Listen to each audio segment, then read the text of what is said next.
அருமை பெரியோர்களே, அன்பு தாய்மார்களே, அனைவருக்கும் வணக்கம் ஐயா. இன்றைய விழாவானது ஏழுமலையானுக்கே எடுத்த விழாவாக அமைந்திருக்கு. இந்த விழாவிற்கு எத்தனையோ நபர்களெல்லாம் வந்து சிறப்பித்தார்கள். ஆனால் ஏழுமலையானிலிருந்து இங்கு வந்து சிறப்பித்தது தான் இந்த விழாவினுடைய மிக அற்புதமான ஒன்று. இப்படிப்பட்ட இந்த விழா அருமையான விழா, அற்புதமான விழா. இந்த விழாவின் ஜோதிடத்தை வளர்க்கிறது. இந்த விழா பெருவிழா, திருவிழா, அற்புதமான விழா, ஆணித்தரமான விழா, ஆண்டவனுக்கு எடுக்கின்ற விழா, ஜோதிக்கு எடுக்கிற விழா, ஜோதிடத்துக்கே எடுக்கின்ற விழா. இது முகந்தன் முரளியின் அற்புத முயற்சியால் எடுக்கின்ற விழா.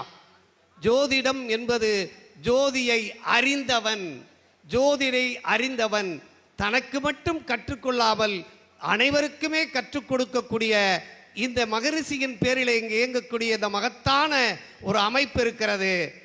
அந்த விழாவிலே கலந்து கொண்டதற்கு பெருமைப்படுகிறேன். ஜோதிடத்தில் ரெண்டு கேள்விக்குத்தான் நம்மகிட்ட வருவாங்க.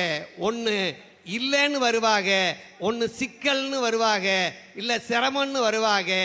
இல்லையா, இது எனக்கு இல்லையா, குழந்தையா இல்லையா, திருமணமா இல்லையா, கல்யாணம் பண்ணிட்டேன் தொல்லையா, இது ரெண்டுக்கு நீங்க பதில் சொல்லணும். அப்படி சொல்றது தான் ஜோதிடம். எது ஒரு கிரகம் தான் நின்ற நட்சத்திரத்தின் பலனை தரும். எப்படி தரும்? ஒரு நிமிடம் 2 நிமிடம் இடைவெளியில் பிறக்க குழந்தைகளுக்கு யார் சரியான ஜாதகத்தை, உண்மையான ஜாதகத்தை கண்டு பலன் சொல்கிறாரோ அவர்தான் ஒப்பற்ற ஜோதிடர். ஆனால் அந்த ஒப்பற்ற கேபி சிஸ்டம் இருக்கிறது, கேபியினுடைய பரிணாமம் இருக்கிறது, பல முறைகள் இருக்கிறது. வந்தோம் பரிகாரம் என்பது நான் இல்லை என்று நினைத்தேன், அது சும்மாதான் என்று நினைத்தேன். அது பரிகாரத்தை 4 வாரத்திற்கு முன்னாலே எனக்கு கனவிலே ஒன்று தோன்றியது. அது என்ன என்று சொல்கிறேன். மிக உயரமான மனிதர்கள் 2 பேர் வந்தார்கள். ஒருவர் ஓடி வந்து எனக்கு கஷ்டமாக இருக்கிறது என்று சொன்னார்கள். ஏன் கஷ்டப்படுகிறாய்?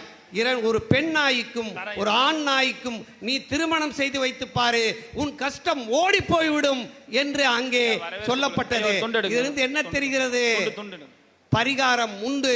ஆனால் பரிகாரத்தை சொல்வதற்கு அந்த ஆற்றலும் சக்தியும் பிரபஞ்சம் அவருக்கு கொடுத்திருக்க வேண்டும். அப்படி கொடுக்கப்பட்டால் தான் ஜோதிடத்தை போதிக்க முடியும், ஜோதிடத்தை கற்பிக்க முடியும், ஜோதிடத்தை யாருக்கு வேணாலும் அதை பலன் உரைக்க முடியும், பரிகாரமும் சொல்ல முடியும். ஆனால் ஜோதிடம் என்பது மக சக்தி வாய்ந்தது. ஜோதிடத்தை கற்றதனால்தான் இந்த சமூகம் இவ்வளவு பெரிய ஒரு மதிப்பையும் மரியாதையையும் இங்கே வழங்கியிருக்கிறது. முகந்தன் முரளி ஐயா அவர்களுக்கு கொடுத்த அந்த மரியாதை, அந்த ஜோதிடம். ஜோதிடம் ஜோதிடம் வாழ்க, ஜோதிடர்கள் வளர்க. நல்ல வாய்ப்பை நல்கிய நல்லுள்ளம் படைத்த ஆண்டோர்களுக்கும் சான்றோர்களுக்கும் நன்றி பாராட்டி என் உரைக்கு திரையிடுகிறேன். நன்றி, வணக்கம்.